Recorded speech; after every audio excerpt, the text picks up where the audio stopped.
नमस्कार दोस्तों, मैं हूं जितेंद्र दीक्षित। 4 पीएम महाराष्ट्र में आपका स्वागत है। दोस्तों, राजनीति में जो कुछ भी किया जाता है या जो कुछ भी कहा जाता है, वो काफी थोक बजाकर किया जाता है, एक रणनीति के तहत किया जाता है और कुछ कहने या कुछ करने के क्या मायने होंगे, उस पर क्या प्रतिक्रिया हो सकती है, इन तमाम बातों को ध्यान में रखकर किया जाता है। लेकिन कई बार होता यह है कि अक्सर गुस्से में आकर, जोश में आकर, तमतमाकर कोई राजनेता कोई बात कह देता है या कुछ ऐसा कर देता है, जिसकी वजह से बाद में उसको जवाब देना भारी पड़ जाता है। तो ऐसा ही कुछ हुआ महाराष्ट्र की राजनीति में। दोस्तों, मैंने अपने पिछले वीडियो में आपको बताया था कि किस तरह से महाराष्ट्र के एक उप मुख्यमंत्री ने दूसरे उप मुख्यमंत्री को धमकी भरा खत लिखा। ये उप मुख्यमंत्री थे खत लिखने वाले देवेंद्र फडणवीस, और खत लिखा गया अजीत पवार को। और इस खत में फडणवीस ने पवार को धमकाया कि अगर नवाब मलिक को साथ में लिया तो फिर महायुति में बाधा पहुंच सकती है। कुल मिलाकर रीड बिटवीन द लाइंस ये था कि अगर नवाब मलिक को साथ में लिया तो सियासी हलकों में उसका यही मतलब निकाला जा रहा है कि आपको निकलना पड़ सकता है, अजीत पवार वाली एनसीपी को आउट किया जा सकता है। और नवाब मलिक का विरोध का कारण भी फडणवीस ने अपने उस खत में लिखा कि नवाब मलिक के ऊपर देशद्रोह का आरोप है, ऐसे लोगों के साथ फाइनेंशियल डीलिंग करने का आरोप है जो कि देशद्रोही रहे हैं, देश के दुश्मन रहे हैं। फडणवीस का इशारा दाऊद की तरफ था। तो फडणवीस ने यह बात तो कह दी, नवाब मलिक को साथ में लिए जाने का विरोध तो जता दिया, ये कहते हुए कि उनके ऊपर देशद्रोह के आरोप लगे हैं, ऐसे शख्स को साथ में नहीं लेना है आपको। लेकिन ये बोलते वक्त शायद फडणवीस ये भूल गए कि जिनके साथ वे सत्ता में बैठे, उनकी सत्ताधारी जो बाकी की दोनों पार्टियां हैं, एकनाथ शिंदे वाली शिवसेना और एनसीपी अजीत पवार वाली, इनके भी कई ऐसे नेता हैं जिनके खिलाफ भी बड़े आपराधिक मामले दर्ज हैं, जिनके खिलाफ भी ईडी सीबीआई की जांच चल रही है। और जिन अजीत पवार को उन्होंने सत्ता में साझेदार बनाया है, उन्हीं की पार्टी के एक नेता हैं, एक बड़े नेता हैं, जिनके ऊपर ठीक उसी तरह के आरोप हैं जिस तरह के आरोप नवाब मलिक पर लगे हैं। और वो नेता है प्रफुल्ल पटेल।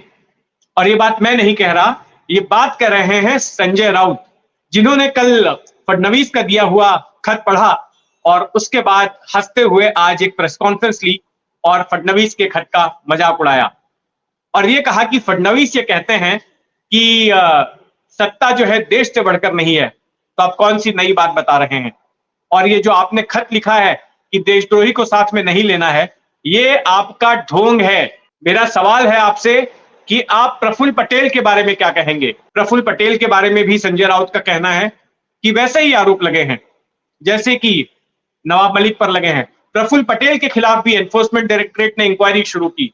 प्रफुल्ल पटेल के खिलाफ भी जो है जब्ती की कार्रवाई हुई, उनकी संपत्ति को जब्त किया गया, लेकिन वो आपको चल जाएंगे, नवाब मलिक नहीं चलेंगे। तो मैं आपको बताता हूं कि प्रफुल्ल पटेल के खिलाफ मामला क्या है। दरअसल एनफोर्समेंट डायरेक्टरेट दाऊद के एक गुर्गे इकबाल मिर्ची के खिलाफ, जो कि एक बहुत बड़ा तस्कर भी रहा है किसी जमाने में, उसके खिलाफ इंक्वायरी कर रही थी, उसकी संपत्तियों की इंक्वायरी कर रही थी। और उसी सिलसिले में यह पता चला कि संपत्तियों के लेन देन का सौदा जो है प्रफुल्ल पटेल और इकबाल मिर्ची के परिवार के साथ में हुआ है। प्रफुल्ल पटेल की एक कंपनी है मिलेनियम नाम की, उस मिलेनियम डेवलपर नाम की कंपनी की डील हुई इकबाल मिर्ची के परिवार के साथ में, और उसी सिलसिले में एनफोर्समेंट डायरेक्टरेट ने जांच शुरू की, मनी लॉन्ड्रिंग के आरोप लगाए और फिर संपत्ति भी जब्त की। वर्ली में सीजे हाउस नाम की इमारत है, आलीशान इमारत है, वहां के 4 फ्लोर्स वो खाली करने पड़े प्रफुल्ल पटेल को। तो इस तरह की कार्रवाई हुई और उस मामले से प्रफुल्ल पटेल को पूरी तरह से क्लीन चिट नहीं मिली। हालांकि प्रफुल्ल पटेल ने बोला कि उनका अंडरवर्ल्ड से कोई लेना देना नहीं है, इकबाल मिर्ची से कोई इस तरह का लेना देना नहीं, उन्होंने प्रेस कॉन्फ्रेंस ली थी। लेकिन यही बात तो नवाब मलिक भी कह रहे हैं कि उनको फंसाया गया है। नवाब मलिक पर भी इसी तरह के आरोप है। नवाब मलिक पर आरोप है कि उन्होंने दाऊद गिरोह के गुर्गे के साथ में संपत्ति का लेन देन किया और इसी वजह से बीजेपी उनके ऊपर देशद्रोही का आरोप लगा रही है। लेकिन वैसा ही आरोप जब प्रफुल्ल पटेल के ऊपर लगा तब अब बीजेपी नहीं कर रही है। लेकिन संजय राउत का यह कहना है कि जब प्रफुल्ल पटेल यूपीए की सरकार में मंत्री थे, सिविल एविएशन मंत्री भी रहे, भारी उद्योग मंत्री भी रहे, तब यही बीजेपी सोनिया गांधी से सवाल पूछती थी कि आप दाऊद गिरोह के लोगों के साथ डील करने वाले शख्स को अपने मंत्रिमंडल में कैसे रख सकते हैं, तो अब वही बीजेपी को प्रफुल्ल पटेल चल जाते हैं। वो जिस पार्टी में है उस पार्टी के साथ में आप महाराष्ट्र में सत्ता की मलाई खा रहे हैं, तो ऐसा कैसे होगा? अच्छा, यही नहीं, एक तो प्रफुल्ल पटेल का एग्जाम्पल तो दिया ही संजय राउत ने, फिर इसके बाद में उन्होंने और भी बहुत सारे एग्जाम्पल दिए। उन्होंने कहा कि हसन मुशर्रफ, उनके ऊपर भी भ्रष्टाचार का आरोप लगा हुआ है, वो आपकी शिंदे सरकार में मंत्री हैं, वो कैसे मंत्री हो गए, वो आपको कैसे चल जाएंगे? फिर अजीत पवार, उनके ऊपर आरोप है, अजीत पवार पर तो ये खुद देवेंद्र फडणवीस ही बोल रहे थे ना 2019 के चुनाव के पहले कि मैं जब सत्ता में आऊंगा तो फिर अजीत पवार चक्की पीसिंग पीसिंग एंड पीसिंग। तो चक्की पिसवाने के बजाय आप तो उनको अपने बराबरी में आपने बिठा दिया है, वो भी मुख्यमंत्री, आप भी मुख्यमंत्री, एक ही सरकार में, उसका क्या? फिर प्रताप सरनाइक, इनके यहां पर भी छापा मारा गया ईडी का, इनको भी एनफोर्समेंट डायरेक्टरेट का बुलावा आया था, इनके खिलाफ भी मामला चल रहा था। और प्रताप सरनाइक के बारे में एक बात लेकिन कही जा सकती है कि इन्होंने एक खत लिखा था उद्धव ठाकरे को जब महाविकास आघाड़ी की सरकार थी, और इन्होंने कहा था कि आप जो है कृपया करके बीजेपी के साथ अपने रिश्ते ठीक कर लीजिए, और नहीं तो हमें बड़ी तकलीफ हो रही है, हमें केंद्रीय एजेंसियां बड़ी परेशान कर रही हैं। तो उद्धव ने रिश्ते ठीक तो किए नहीं, तो फिर जब एकनाथ शिंदे ने बगावत की तो फिर प्रताप सरनाइक भी पीछे हो लिए, और अब सत्ताधारी पक्ष के साथ हैं, एकनाथ शिंदे वाली शिवसेना के साथ हैं। उनका एग्जाम्पल दिया संजय राउत ने।